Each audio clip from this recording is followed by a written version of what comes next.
Coming up next on the Filthy Rich Cleaners podcast. You may be the best cleaner in your area. You may be the highest quality. You may care the most. That does not matter over your competitors who have all of these reviews. From your first dollar to your first million, welcome to the Filthy Rich Cleaners podcast, presented by ZenMaid. Join your host, Stephanie Pipkin, founder of Serene Clean, as she shares proven tips, tricks, and hard-earned lessons. Whether you're just starting out or ready to scale, get ready to discover how to build your own cleaning empire. Let's roll up our sleeves and dive in. Welcome back to the Filthy Rich Cleaners podcast. My name is Stephanie Pipkin and I'm your host. And today I'm going to be going over more mistakes that you could be making that you should be avoiding as a newbie or really anyone who owns a cleaning business. These are things I see all the time, just talking to other cleaning company owners, newer, more established companies, whatever. We all are still making mistakes that are making us less efficient, giving us a harder time, or setting ourselves up for failure. And the first one I want to talk about is something I see so often, which is people trying to automate the scheduling process. And I know that this may seem crazy because obviously I am a lifelong lover of ZenMaid, and they are a scheduling software, and they do make scheduling a breeze in comparison to the alternative, which is pen and paper, doing it in Google Calendar, what have you. But I see people trying too much to completely automate this, specifically in letting customers book or request a time on the website. And this is something I know it may seem like, well, why wouldn't I allow them to request a time or request a day on the website? Isn't that a convenience to the customer? And you're right, it is a convenience to the customer if you could fulfill it. And 99.9% of the time, you cannot fulfill the time slot that they are requesting on that specific day because you may have 4 hours available. They need 10. It's initial cleaning. Or you may have 6 hours available with one cleaner, but the next day you have a cleaner already in that area. So it doesn't make sense to book that time on that Wednesday when Thursday would make way more sense from your end. So all you're doing by allowing clients to choose a time and day on your website, on your booking form, what have you, is you're setting up yourself an opportunity to disappoint them from the get-go. Like you're literally setting yourself up to say to the client, no, I can't do that. Or even if you try to do it, maybe it wouldn't make the most sense logistically for you and your company. And now you are wasting money. You are wasting drive time on your cleaner side. And that does not make sense to be as profitable as possible. So I want you to think of yourself like a hair salon. When you call up a hair salon for an appointment, do you get to tell the day and the time? No, very rarely do you get to request that unless it's like your wedding day and they block off the whole day, right? But far and above, you are most likely calling the salon and they are giving you the openings that they have. And this is how you need to think of your cleaning company is we allow our customers to request perhaps an afternoon or a morning start time. We don't let them tell us a particular time. And when it comes to days, we ask if there's any days that do not work. So if, for example, they never can have us on Tuesdays, maybe they work from home on Tuesdays or whatever the case may be. So we make sure that we ask that on the front end so we're not offering and wasting back and forth communication time when Tuesdays never work, right? And we'll add that to their customer notes. But we never say, what day do you want specifically as much as possible? They can certainly request, but it doesn't mean that we're going to be able to accommodate that, just like the hair salon. We tell them what we have available and they can say yes or no. And if they say no, we'll go on to our next available slot. But it's really, you are trying to make it work for the client's schedule. But at the end of the day, you need to be the one who says, this is what I have available and this is when we can get you in. It really puts you in the driver's seat. And no matter what, again, you're probably going to disappoint the client anyway, because for whatever reason, the day and time that they are requesting is not going to work on your end. And again, people think that you are like making this more automatic. You're actually creating way more headache. So what we do, we have nothing on our booking like form that says anything about like picking a specific time. We ask if there's any days that don't work. Do they have any specific days that they're shooting for? Because of course, things like move outs, move ins, apartment turnovers, that type of thing, they do have a specific day they need to get it done by. So we will try to accommodate there. But when it's a reoccurring cleaning, like their initial cleaning, it's going to get done when we have 20 hours of work available, basically, because initial cleans take a long time. So they get what they get. And they don't throw a fit if they want serene clean. And I'm not saying be a bitch or be rude or anything like that, but you have the availability you have and you can only accommodate so much. And when you are just trying to people please and make it happen when the client snaps their fingers, you are setting yourself up for failure. And as you grow, you can't keep doing that. So I'm telling you from day one, it's okay. You don't have to have that on your website to be successful. We never have, and we're doing just fine. So take that off. Scheduling is a difficult process. Even with a kick-ass scheduling software like ZenMaid, scheduling will always be a somewhat manual process because you have to think of what cleaners in that area that makes sense. Is that cleaner good enough for the specific job? Maybe you have newer cleaners you want to pair with more seasoned cleaners. So all of these things have to be thought about when you are scheduling an appointment, or perhaps, a cleaner who is really good with kids and you want them to be on that. So it is a very specific thing, and you only have, bits and pieces of time available throughout any given week on the calendar. So just stop allowing them to even put anything on the booking form that they can select as a time or date. You're setting yourself up for a chance to disappoint your customers when you don't need to do that. You're the one setting the tone of what you have available, and just be confident in that. And if they're like, I want this day and this time, well, if you can't accommodate them, then maybe you lose that client. And there's nothing else you can do, right? That's all there is to it. You're not going to get every customer. And keeping that in mind, that if they are that picky and particular about day and time, they're probably going to be difficult to please because they're going to be picky and particular about everything. And I'm not saying clients can't be very particular and that that's a problem necessarily, but it would be a red flag to me if they're like, because we need flexibility too, right? Our cleaners, if they want a specific cleaner, that cleaner's going to call out sometime. So are they okay with the backup going? Are they okay with being rescheduled to a different time? We want flexibility from our clients because we're very flexible with them if they need to reschedule or cancel or whatever. So that would be one of the biggest mistakes that I see a lot of newbies make. And I would just highly recommend don't do that at all. The second thing I see people making a mistake about is waiting way too long to get verified on Google for Google My Business. And Google My Business and Google reviews are the lifeblood of Serene Clean. We would never be where we are now without hundreds and hundreds and hundreds of Google reviews. And though I got verified right away before I opened, I did not push people to leave me Google reviews. I pushed them to leave me Facebook reviews. And the reason that this was a mistake, looking back, hindsight being 2020, and I should have asked people to leave me Google reviews either in addition to the Facebook review, or if they're only going to leave one, that Google review is way more valuable, guys, or that Yelp review, or wherever you are sending people for your reviews. Push them to Google. And this is the reason I'm saying this.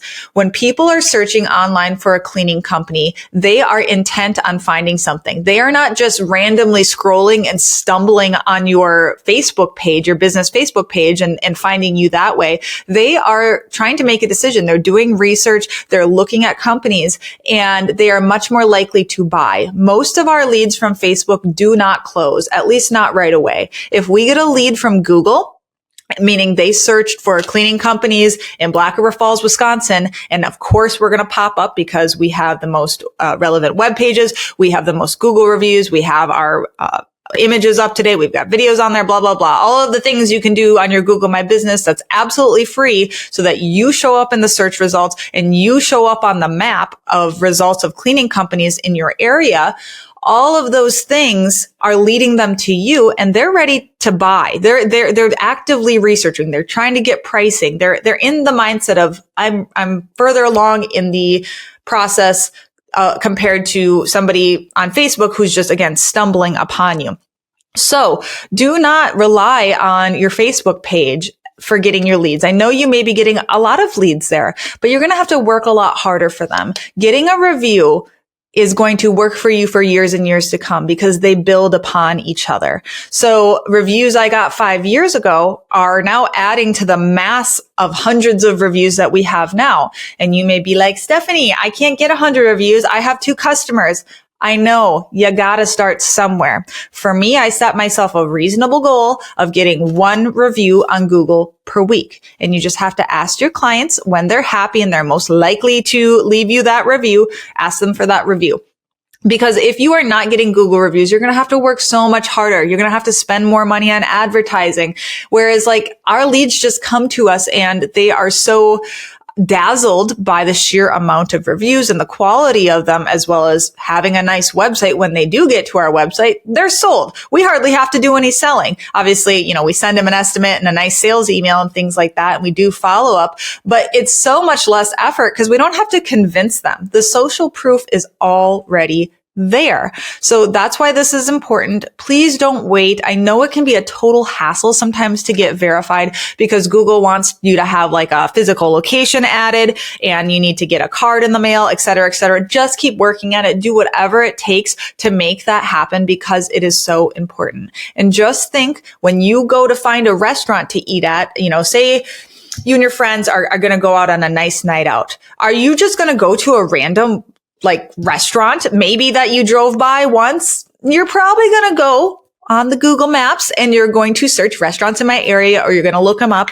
and you're going to read the reviews before you go spend your hard-earned money at a restaurant and having a bad experience when you could have had a kick-ass night, right? So we all behave like this. So why do we think our customers and leads behave in a different way? They don't. They behave just like us. So just like you would look up the reviews of something you're about to use, they're going to do it too. I'm looking for a dog groomer for my doggie because I cannot control her hair. And so what was I doing yesterday is I looked on dog groomers in my area. I searched it on Google and I started reading reviews.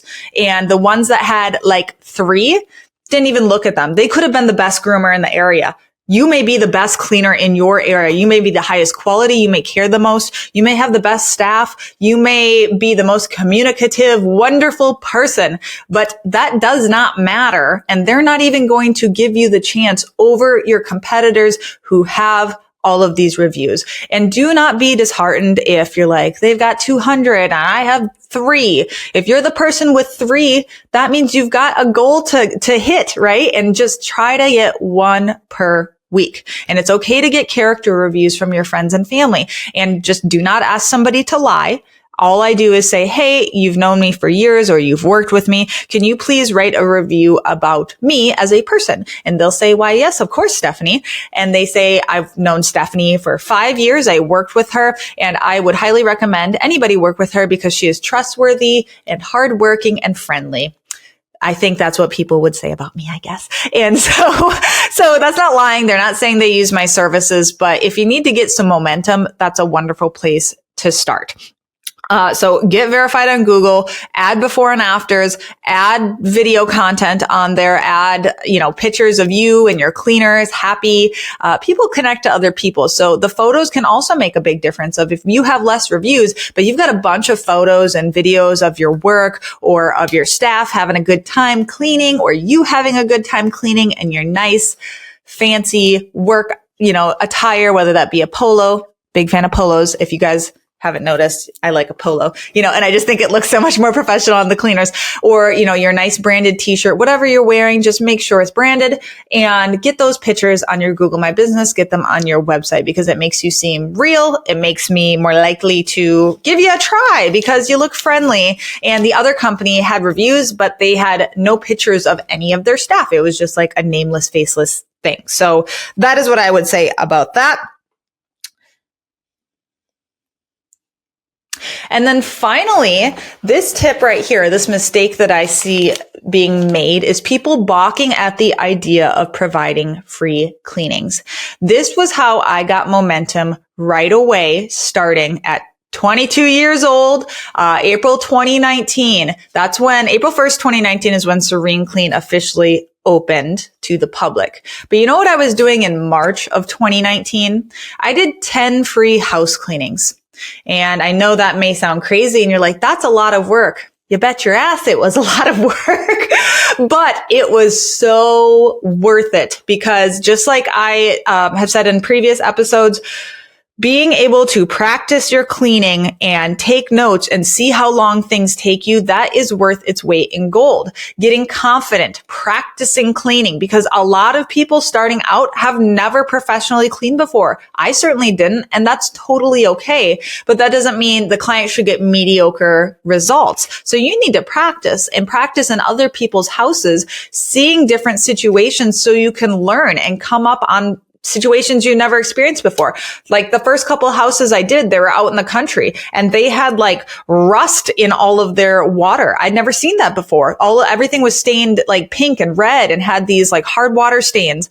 And I was like, I don't know how to deal with this. So I Googled it, like literally learning on the spot. But I'm so glad that that wasn't a paying customer I was learning at and maybe not doing the perfect job of getting rid of that because I didn't know what I was doing. So these are the opportunities to practice. You need reps. You need to have situations that make you uncomfortable that you put yourself in so that you can practice before you get to paying customers. Because frankly, your service may not be the best right now because you don't have any practice, right? You need to put yourself out there, and free cleanings is a great way to do that. Secondarily, and most importantly, free cleanings is a great way to get some social proof before you even open. Because if you provide them that service and then you say, if you are willing to leave me a review, that would be wonderful. And a video review would be even better. I've talked about video reviews extensively, as you guys all know. If you're like, what the heck's a video review? Go to my website, serene-clean.com, click on the testimonials. You will see dozens of happy customers from Serene Clean telling you how wonderful we are. And it's probably going to convince you to move to Wisconsin and hire us, I would imagine. I think that's probably the logical thing that's going to happen. But that's how compelling video reviews are. So these free cleans are a great way to practice your timing, practice your checklist, see how long and different techniques that you can try. If you've never done cleaning before, we all got to start somewhere. And it really takes the pressure off to be perfect if the person's not paying for it. And they're going to be a lot more forgiving because it's a free clean. And even just explaining and being honest to these people like, hey, I'm about to start a cleaning company, or I'm starting a cleaning company. And I would like to get some practice in, as well as to get the word out there of my services. And I am offering 10 free cleanings. And you want to find people who are going to be your ideal and likely buyer. So for Serene Clean, that's going to be dual income families, or perhaps there's a stay-at-home parent that is doing all of the childcare and things like that, and the house is just really hard to keep up with, whatever. So what I did is I went to my local community center where I worked out, and I got to yapping, and I started asking all of the ladies who were in my avatar of who I wanted as a client, and said, can I clean your house for free in exchange for if you would like to leave a review? You don't want to exchange free things like for a review. Google doesn't like that. Are you going to get caught? No, probably not. But technically it is not allowed to do that. So what I would say instead is, can I do a cleaning? And if you so feel inclined after, to leave me an honest review. So that's what that is. Then it's not saying it's in exchange for this type of thing. It's all about the verbiage, just to be clear. Again, are we going to get caught doing that? Probably not. Google's probably not going to find that, but I'd rather be safe than sorry, right? I don't want to recommend anything that's against the rules. So you do those free cleanings. They tell their friends. Then you start getting traction. As soon as you announce your business, then all of a sudden you already have social proof. I already had popular women in our area who were the moms and who were in the PTA and all of that. They went and left me reviews on my Facebook page. So then when I announced it and the community went and looked at my Facebook page, look at all of these women we already know have used her and they recommend her. Well, I trust that. And that, we got cooking right away. And that was why that happened. And obviously in conjunction with having a beautiful website, having a checklist, those types of things. But when you're trying to get traction in the beginning, it's very difficult if you have not done things like this, because why would anybody give you a chance? Like, honestly, why would you give somebody a chance if they have zero social proof or anybody they've worked with? Unless you personally know them, probably not, because this is your home. So keep that in mind of putting yourself in a prospective customer's shoes, and that will help guide you to what you need to accomplish to be better and to be the one that they choose. So none of this is said to be harsh or to feel bad. I hope that this puts you to action and says, hey, I need to do these things to prove to people that I am worth hiring and I can be trusted. So this is a great way to do it, is free cleanings. And of course, we do cleaning giveaways still to this day, several times a year. It's a great way to drum up business and drum up interest, as well as getting people to like your pages. So for us, we do basically giveaway videos where all they have to do to enter is like the post, share the post on their personal Facebook, and comment shared below. And then at the end of the month, or however long of a time period, we'll do another video using one of my manager's adorable children. And we'll do a little bucket of all of the names. The kids pick the names and read them off. It's super cute, always gets views. And then, those people win a, free cleaning. And it may not be a full house clean. It almost never is. What we're going to do is give away, 6 man hours or 3 man hours, et cetera, et cetera.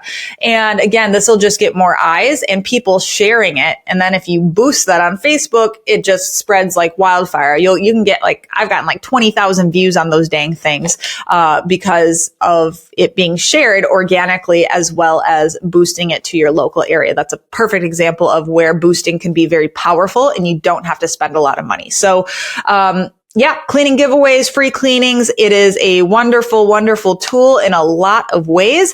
And I don't want you to think, ooh, I don't want to give that away. You're much better to spend the money of giving away free cleanings in labor hours, especially your labor, because you don't have to pay anyone. Obviously, it sucks to not get paid, but this is so valuable, especially in the beginning, rather than spend money on Google ads or something. Because say you spend all this money on Google ads, and you get a lot of people to go to your website and you have no social proof. There's no reason that anybody would hire you because there's no reviews.